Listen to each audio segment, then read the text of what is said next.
제가 질문 하나 드리겠습니다. 유혹과 시련 중에 무엇이 더 견디기가 어려울까요? 우리의 신앙이 고난 때문에 넘어질까요? 아니면 유혹 때문에 넘어지던가요? 안 들리는데요. 이스라엘 백성들을 보니까 광야에 40년 고난은 견뎠는데 가나안 땅에서의 풍요는 견디지 못하고 망하였습니다. 다윗도 17년간의 고난은, 광야의 시련은 이겼는데 한순간 목욕하는 여인에게는 무너졌습니다. 한국교회를 보면 일제 식민지와 6.25 고난은 견디고 성장했는데 이후에 지금까지 풍요의 유혹을 견디지 못하여 감소하고 있습니다. 고난보다 유혹을 견디기 더 어렵다는 것이 성경적으로 볼 때나 역사적으로 볼 때나 주변 사람들을 볼 때나 무엇으로도 증명되고 있습니다. 그래서 데일 카네기도 이런 말을 했습니다. 고난을 견디는 사람이 100명이라면 번영을 견디는 사람은 1명이다. 오늘 본문은 힘든 40일의 금식 기도를 마치시고 공적인 사역을 시작하시는 예수님이 받은 유혹에 대한 내용입니다. 예수님이 시험받은 것은 공관복음인 마태, 마가, 누가복음 세 복음서에 모두 기록되어 있습니다. 그리고 이 세 복음서 모두 책 초반에 이러한 내용을 기록하고 있는 것을 알 수가 있습니다. 그만큼 오늘 본문의 내용이 중요하다라는 것과 어떤 내용보다 우선되어야 함을 알려주고 있는 것 같기도 합니다. 그런데 이상한 것이 있습니다. 1절 말씀을 함께 읽어볼까요? 그때에 예수께서 성령에게 이끌리어 마귀에게 시험을 받으러 광야로 가사. 아멘. 이렇게 기록하고 있습니다. 예수님께서 마귀에게 시험을 받으러 광야로 가셨는데 이 일을 주도하고 있는 것이 성령이라고 기록하고 있습니다. 마가복음 1장 12절에서는 성령이 곧 예수를 광야로 몰아내신지라 라고 기록하고 있어요. 여기서 몰아내신지라라는 단어는 헬라어로 에크발레라고 표현합니다. 추방하다, 내쫓다라는 다소 과격한 뜻을 가지고 있지요. 성령이 왜 예수님을 광야로 내몰았을까요? 예수님은 왜 이렇게까지 내쫓기듯 광야로 가셔야만 했을까요? 성령은 이제 공적인 사역을 시작하는 예수님이 하나님의 아들이라는 것을 증명하고 싶었기 때문이에요. 바로 앞 본문인 3장 17절에서는 하늘로부터 소리가 있어 말씀하시되 이는 내 사랑하는 아들이요 내 기뻐하는 자라 하시니라 라고 말씀합니다. 세례를 받으실 때에 하늘로부터 소리가 있었지요. 이는 내 사랑하는 아들이다. 하나님께서 내 아들이라고 천명하십니다. 그리고 공생애를 시작하는데 성령은 그저 말로만이 아니라 이 사람이, 이 예수가 진짜 내 아들이다, 하나님의 아들이다 라는 것을 증명하고 싶으셨던 것이지요. 그래서 세례를 받자마자 성령이 예수님을 광야로 내쫓듯 내몰으신 것입니다. 혹독한 시험을 거쳐서 이 사람이 분명 하나님의 아들임을 증명하려고 한 것이지요. 이를테면 아이가 공부를 잘합니다. 그러면 우리는 그 공부를 잘하는 아이를 어떻게 합니까? 영재반으로, 경시대회로 이 아이의 실력을 테스트할 수 있는 어느 방향으로든 몰아갑니다. 이 아이가 그림을 잘 그립니다. 각종 대회에 나가서 수상할 수 있도록 그 대회장으로 내몰기도 하죠. 또 운동을 잘하면 그걸 사람들에게 증명하기 위해 하루라도 바삐 대회장으로 이 아이를 몰고 갑니다. 성령님도 예수님을 몰아간 것이 이와 같을 것입니다. 예수님이 하나님의 아들이라는 것을 증명하기 위해서이지요.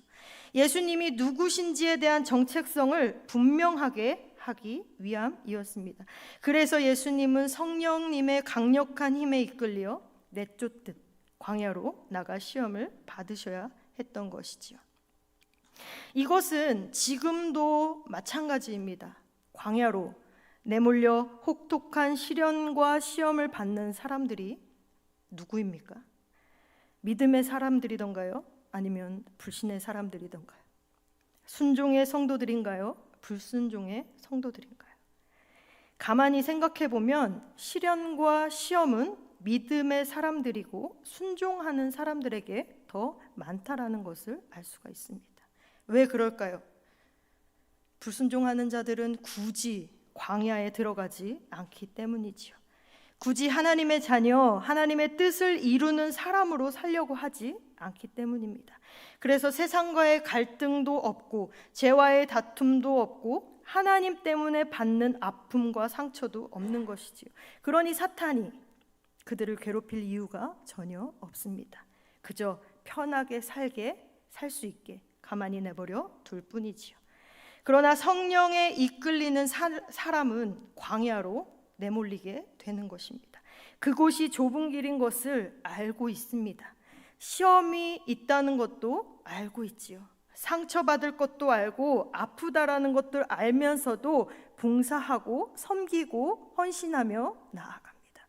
교회와 사람들 속으로 더 깊숙이 들어가게 됩니다. 사단은 이런 성령에 이끌리는 사람들을 그냥 내버려 두지 않아요.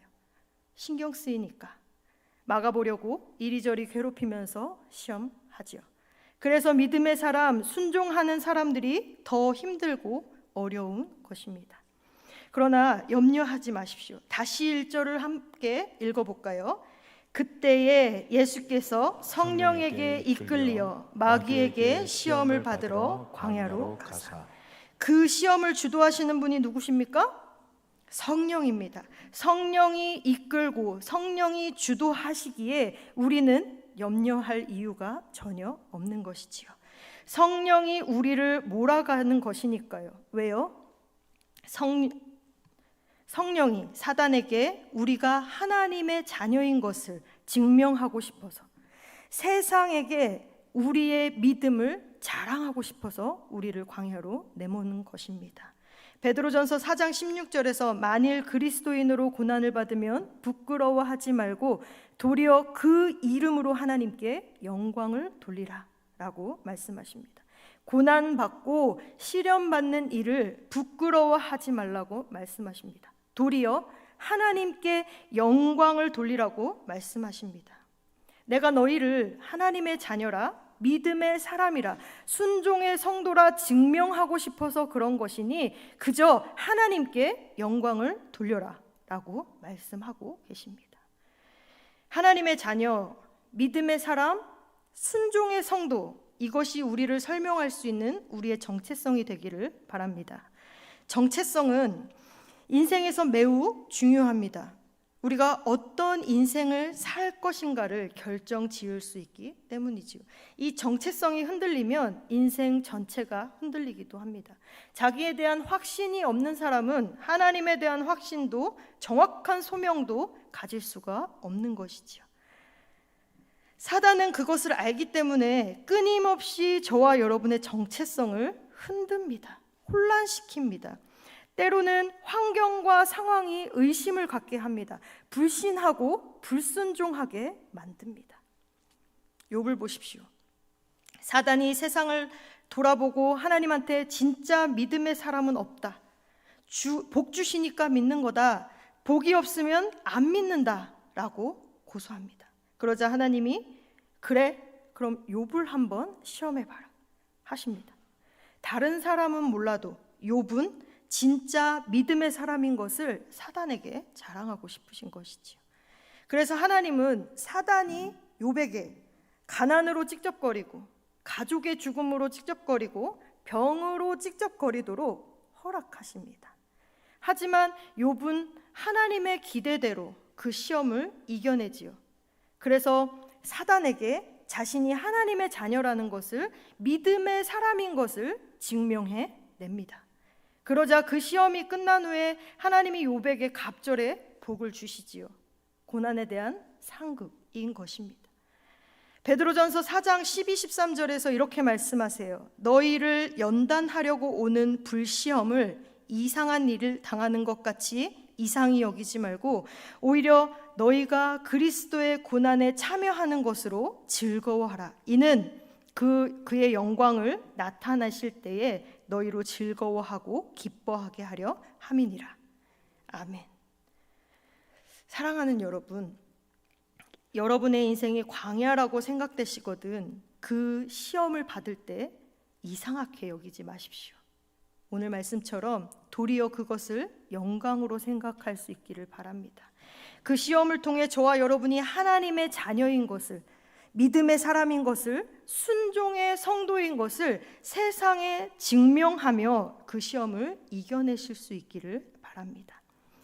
그런데 3절부터는 예수님이 어떤 시험을 받으셨는지 구체적으로 나타내고 있습니다. 사단이 예수님께 어떤 시험을 하였나요? 3절 말씀을 함께 읽겠습니다. 시험하는 자가 예수께 나와서 이르되 내가 만일 하나님의 아들이거든 명하여 이 돌들로 떡덩이가 되게 하라. 아멘. 2절도 함께 읽어볼까요? 40일을 밤낮으로 금식하신 후에 줄이신지라.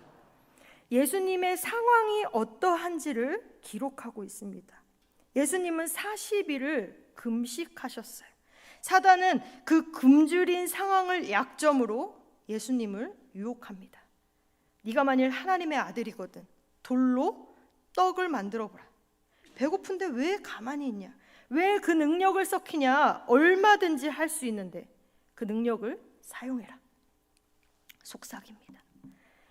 저에게 돌로 떡을 만들어 먹으라고 하면 그것은 전혀 유혹이 되지 않아요. 왜요? 저에게는 그러한 능력이 없기 때문이지요. 그러나 예수님은 실제로 돌을 떡 되게 할 능력이 있으셨기 때문에 시험을 받으신 겁니다. 그래서 그것은 시험이 아니라 유혹인 것이지요. 사단의 말은 달콤한 유혹이었습니다. 이 유혹은 예수님이 하나님의 아들이라는 정체성의 혼란을 야기시킵니다. 하나님의 아들의 능력을 사용하여 배고픔을 해결할 수 있도록 떡을 만들어 보라고 유혹하고 있는 것입니다. 그런데 아이러니하게도 예수님께서 굶주리신 후에 돌을 떡으로 만들어 먹으라는 시험을 받았다는 것이 제게는 조금 위로가 되기도 합니다. 예수님이 굉장한 것으로 유혹을 받고 고상한 것으로 시험을 받으셨다면 그것은 위로가 되지 않았을 것 같아요. 우리에게 와닿지 않았을 것입니다. 그런데 우리와 동일하게 떡의 문제로 미혹을 받았다는 것이 조금은 위로가 되기도 합니다.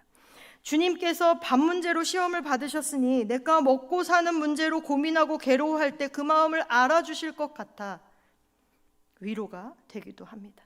그래서 히브리서 4장 15절에서는 우리에게 있는 대제사장 예수님은 우리의 연약함을 동정하지 못하실 리가 아니요 모든 일에 우리와 똑같이 시험을 받으신 이다 라고 말씀하십니다.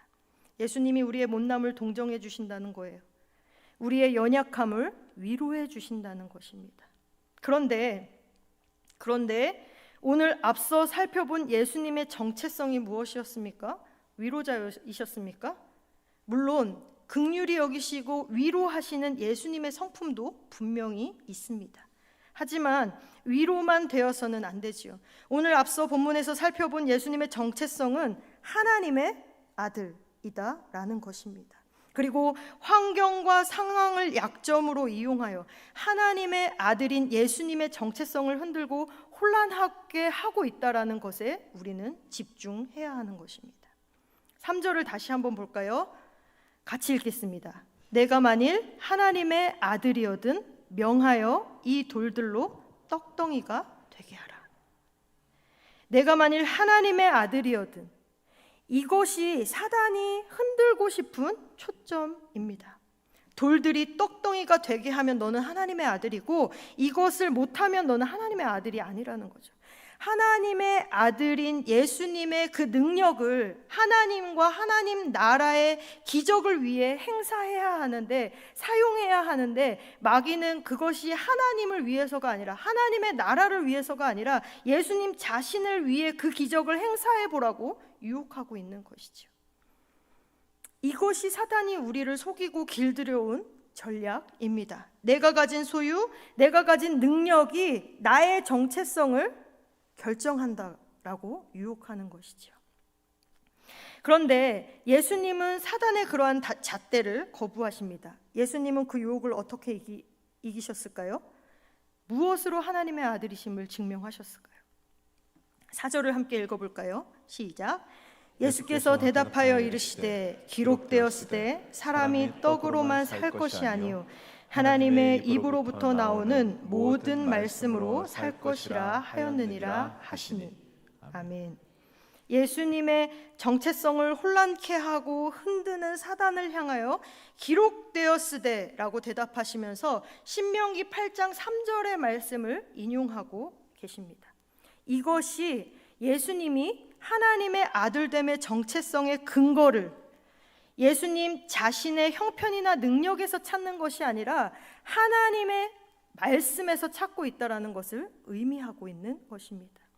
신명기 8장 3절 말씀에는 배경이 있지요. 출애굽한 이스라엘 백성들이 광야에서 줄이고 목마르게 되자 차라리 애굽으로 돌아가자며 하나님을 원망하고 모세를 죽이려 하였습니다. 이 말은 먹고 마시는 것만 해결할 수 있다면, 그것이 해결될 수만 있다면 다시 노예의 삶으로 돌아가겠다라는 것이고, 내가 이 먹고 사는 것을 위해 하나님을 버리겠다라는 거죠.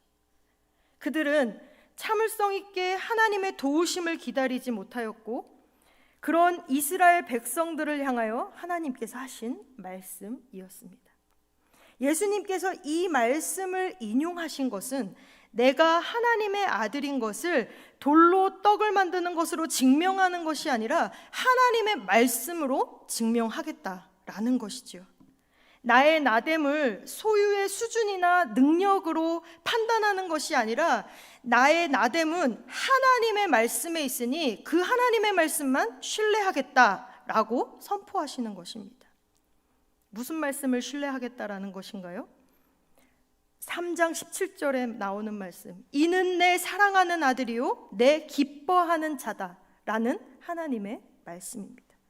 사단은 네가 이것을 할 수 있느냐 할 수 없느냐라고 하나님의 아들됨의 정체성을 결정하려고 하지만 예수님께서는 나는 하나님의 말씀으로 결정하겠다라고 믿음으로 반응하고 있는 것입니다. 할 수 있든 없든 말씀만 신뢰하는 것을 보여주고 계십니다. 하나님의 아들은 말씀에 대한 신뢰를 양식으로 삼아 살아가고 있다라는 것을 보여주고 계시는 거예요. 그래서 예수님은 줄이신 가운데에서도 하나님의 아들로서의 기본적인 삶의 원칙을 망각하지 않으신 것이지요. 떡이나 세상의 어떤 것보다도 하나님을 최고로 아는 그 믿음과 지식이 하나님 아들이 됨을 보여주고 있는 것입니다. 그래서 실제로 예수님은 평생을 집도 없이 떠돌이처럼 사셨어요. 그런데 예수님은 그것으로 인해 하나님의 아들됨을 의심하지 않았어요. 내가 하나님의 아들인데 나는 왜 이렇게 집도 없이 떠돌아다녀야 하는가에 대한 고민이 하나도 없으셨다라는 것이죠. 나는 하나님의 아들로 태어났는데 내가 모든 것을 누릴 수 있는데 나는 왜 아무것도 없을까라고 기죽지도 않으셨다라는 것이죠. 헤롯의 궁전을 부러워하지도 않으셨습니다.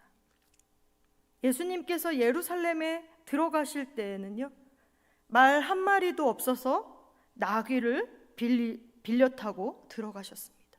그러나 그것으로 인하여 예수님은 하나님의 아들됨을 조금도 의심하거나 후회하지 않으셨다라는 것이죠.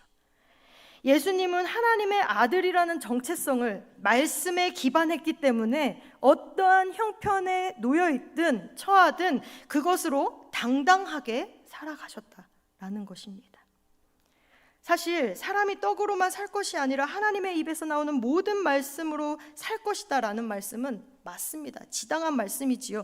그런데 이 말씀으로 우리의 마음이 그닥 시원해지지는 않는 것 같습니다. 예수님은 땅의 현실에 눈을 감고 계신 것 같아요. 사단은, 마귀의 요구는 아주 실용적이고 실제적인데 예수님의 대답만 보면 왠지 막연한 것 같고 추상적인 것 같습니다.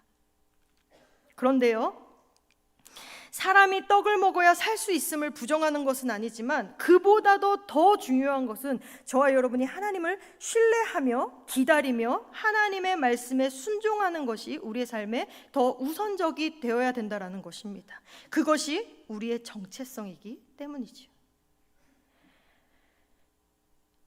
예수님이 십자가를 지신 것도 그렇습니다. 예수님이 잡히실 때에 예수님을 보호하기 위해서 베드로가 칼을 휘둘렀어요. 그러자 예수님이 말씀하시지요. 내가 만일 그렇게 하면 이런 일, 십자가에서 죽는 일이 있으리라 한 성경이 어떻게 이루어지겠느냐. 칼을 쓰지 말라는 것이죠. 말씀에 예언된 대로 그 말씀이 이루어져야 하고 그 십자가의 길을 가야 하니 그렇게 하지 말라라고 말씀하십니다. 예수님은 자신의 삶을 말씀의 틀에 맞추어 가셨습니다. 말씀을 자신의 삶에 짜맞추지 않으셨죠. 그랬더니 부활이 있고 그랬더니 영광을 얻게 되었습니다. 요셉도 그랬습니다. 요셉은 애굽에 끌려가서 보디발 장군의 노예가 되었어요. 그런데 요셉은 그 현실을 그대로 받아들이죠. 받아들였다 해서 요셉이 자신의 정체성을 애굽의 노예로 생각하지 않았습니다. 자신의 정체성을 하나님의 백성, 하나님의 자녀로 두고 있었지요. 그래서 하나님의 백성답게 말씀대로 살기 위해 보디발 장군의 아내의 유혹을 이겨냅니다. 하나님 백성의 정체성을 지키기 위해 천신만고 끝에 얻은 보디발 장군의 총관리인의 직책에서도 내려옵니다. 감옥에도 갑니다. 그랬더니 하나님이 어떻게 하십니까?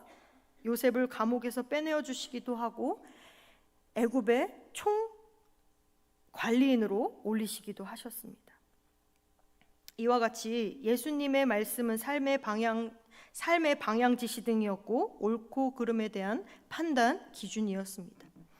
예수님은 말씀으로 자신의 능력을 드러내고자 하는 충동을 억제하셨습니다. 다스리기도 하셨습니다. 또한 말씀은 예수님이 어떻게 말을 해야 하는지에 대한 모범 답안이기도 하였습니다. 이렇게 예수님이 말씀으로 유혹을 이기실 수 있었던 것은 그 말씀을 잘 알고 계셨기 때문이죠. 하나님의 말씀을 잘 아시는 예수님이 필요적절한 하나님의 말씀을 지혜롭게 사용하여 이길 수 있었던 것입니다. 저와 여러분의 정체성이 예수님처럼 하나님의 말씀에 있기를 바랍니다. 말씀으로 나의 정체성을 확신하고 말씀에 의지하여 말씀으로 살아간다면 사단의 유혹을 이길 뿐만 아니라 하나님이 우리의 필요를 아시고 채우실 줄로 믿습니다. 예수님이 받은 유혹은 모든 인간이 가지고 있는 가장 근본적인 원초적인 욕구에 관한 것이었습니다. 그러나 예수님은 이 같은 사단의 유혹에 결코 끌려다니지 않으셨습니다. 사단이 달콤한 유혹을 제시할 때마다 말씀에 근거하여 명쾌하고 단호한 답을 제시하셨습니다. 결국 사단은 자신의 목적을 달성하지 못하고 떠나야만 했습니다. 이렇듯 사단은 협상의 대상이 아니라 우리의 대적이 되는 것이죠. 어정쩡한 태도나 감당할 수 없는 연민으로 대했다가는 도리어 우리의 정체성이 흔들리고 혼란만 야기할 뿐입니다. 사단이 유혹할 때에 우리는 분명한 신앙과 믿음을 선포해야 합니다. 그래야 사단을 이길 수 있습니다. 또한 이러한 믿음의 선포는 우리의 신앙을 더욱 견고하게 만들어서 하나님의 자녀로, 믿음의 사람으로, 순종의 성도로서의 정체성을 지킬 수 있게 되는 것입니다. 언제나 우리와 함께 하시는 하나님께서 저와 여러분이 승리할 수 있도록 말씀이 생각나게 하시고 또 그 말씀을 선포할 수 있는 담대함을 주실 것입니다. 향을 싼 종이에는 향내가 나고 생선을 싼 종이에는 비린내가 난다라는 말이 있습니다. 위대한 사람 곁에 가면 그 위대한 사람의 기운을 받게 되고 존경하는 사람 곁에 가면 그 사람의 영향력을 받게 된다라는 말이죠. 모든 사람은 사단의 유혹에 노출되어 있습니다. 많은 사람들이 그 유혹을 이기지 못하여 어려움을 겪고 있기도 하지요. 그만큼 사단의 유혹을 이겨내는 것이란 참 많이 어렵습니다. 여러분의 삶이 광야같이 느껴지신다면 그 광야에서 우리의 생명을 해결하실 분이 오직 하나님 뿐이심을 신뢰하실 수 있기를 바랍니다. 우리에게 주어진 광야가 나의 선택으로 기인하였든 나를 더 강하게 훈련시키기 위한 성령님의 이끌림이든 이유와 목적이 무엇이든 간에 하나님의 자녀, 믿음의 사람, 순종의 성도라는 우리의 정체성을 잡고 회복하며 분명하게 세우는 자리가 되기를 소망합니다. 정체성이란 내가 누구인지 어떻게 해야 하는지 나를 찾고 나를 세워가는 과정이기도 하지만 결국 나를 향해 목적하신 하나님의 뜻을 이루는 것, 하나님의 보호 아래 내가 살아간다는 것, 내 스스로 내 운명을 결정짓고 책임지려는 삶이 아니라 내 인생이 하나님 손에 붙들려 있음을 믿고 신뢰하는 것이기도 합니다. 오늘부터 사순절 기간이 시작되었습니다. 이 사순절 기간에 주님의 고난을 기억하시면서 저와 여러분이 하나님의 말씀으로, 믿음으로, 순종으로 우리의 정체성을 증명하는 삶을 살아낼 수 있기를 소망합니다. 기도하겠습니다. 광야 같은 세상에서 우는 사자와 같이 삼킬 자를 두루 찾는 사단의 유혹에도 나의 인생이, 우리의 인생이 하나님의 손에 붙들려 있으며 지금도 하나님의 보호 아래 살아가고 있음에 감사하는 고백이 있게 하여 주옵소서. 하나님의 자녀로 믿음의 사람으로 순종의 성도로서의 정체성을 찾게 하시고 회복하게 하시며 분명하게 세우며 하나님의 말씀으로 믿음으로 순종으로 우리의 정체성을 증명할 수 있는 삶을 살아가게 하여 주옵소서. 감사드리며 예수님의 이름으로 기도합니다. 아멘.